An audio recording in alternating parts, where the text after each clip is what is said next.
नमस्कार दोस्तों, मैं रितेश आपका स्वागत करता हूं आपके अपनी यूट्यूब चैनल ट्रेंडिंग वाला न्यूज़ में। यहां हम बात करते हैं सोशल मीडिया के ट्रेंडिंग पोस्ट और न्यूज़ की। आज हम बात करने वाले हैं सुप्रीम कोर्ट द्वारा दिए गए यूपी गवर्नमेंट को एक बुलडोजर कार्रवाई पे आदेश के बारे में। सुप्रीम कोर्ट में 13 नवंबर को बुलडोजर एक्शन पर सुनवाई हुई। इस दौरान कोर्ट की तरफ से कड़ी टिप्पणी की गई। कोर्ट के मुताबिक कानूनी प्रक्रिया के बिना बुलडोजर चलाना असंवैधानिक है। सुप्रीम कोर्ट ने गाइडलाइन जारी कर कहा कि किसी का घर तोड़ना कानून का उल्लंघन है। किसी मामले पर आरोपी होने या दोषी ठहराए जाने पर भी घर तोड़ना सही नहीं है। कोर्ट के मुताबिक कानूनी प्रक्रिया के बिना बुलडोजर चलाना असंवैधानिक है। Justice B R. गवई और जस्टिस के.वी. विश्वनाथन की पीठ ने 13 नवंबर को अपना फैसला सुनाया। कोर्ट ने यह भी कहा कि सिर्फ आरोपी होने पर किसी के घर को गिराया नहीं जा सकता। कोर्ट की तरफ से कहा गया कि अधिकारी अदालत की तरह काम नहीं कर सकते और प्रशासन जज नहीं बन सकता।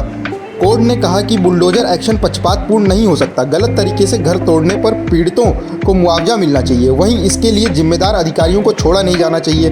कोर्ट ने यह भी कहा कि हमने सभी पक्षों को सुनने के बाद ये सख्त आदेश दिया। अदालत ने अपने फैसले में कहा कि इसको लेकर मनमाना रवैया नहीं अपनाया जाना चाहिए। अगर किसी मामले में आरोपी एक है तो घर तोड़कर उसके पूरे परिवार को सजा क्यों दी जाए? पूरे परिवार से उनका घर नहीं छीना जा सकता।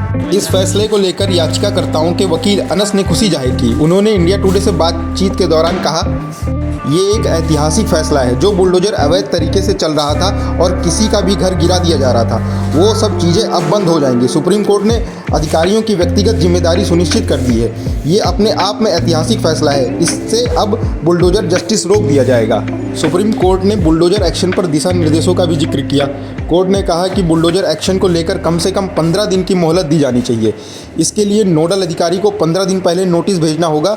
ये नोटिस विधिवत तरीके से भेजा जाना चाहिए। कोर्ट ने साथ में ये भी कहा कि यह नोटिस निर्माण स्थल पर चस्पा भी होना चाहिए और इस नोटिस को डिजिटल पोर्टल पर डालना होगा।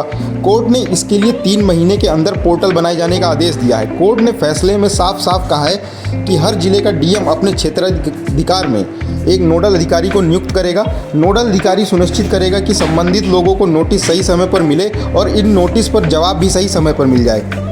इससे पहले सुप्रीम कोर्ट ने 2 सितंबर को सुनवाई के दौरान कहा था कि भले ही कोई दोषी क्यों ना हो, फिर भी कानूनी प्रक्रिया का पालन किए बिना ऐसा नहीं किया जा सकता। जबकि 12 सितंबर को भी कहा था कि बुलडोजर एक्शन देश के कानूनों पर बुलडोजर चलाने जैसा है। वहीं 17 सितंबर को कोर्ट ने आदेश दिया था कि अगली सुनवाई तक देश में एक भी बुलडोजर कार्रवाई नहीं की जानी चाहिए।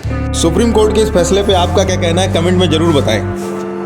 बाकी आइए पूछते हैं हमारे पीकू चाचा से। पीकू चाचा, आपका क्या कहना है सुप्रीम कोर्ट के इस फैसले पे? अरे कैसे हैं बबुआ लोग, क्या हाल है? अरे देखो बाबू, हमारा तो इतना कहना है कि घर बहुत मुश्किल से बनता है। आज किसी एक आदमी की गलती के लिए आप पूरे परिवार का घर तोड़ दे रहे हैं। और आप लोग लाइक शेयर सब्सक्राइब नहीं कर रहे हैं, करिए, नहीं तो बुलडोजर भेज देंगे।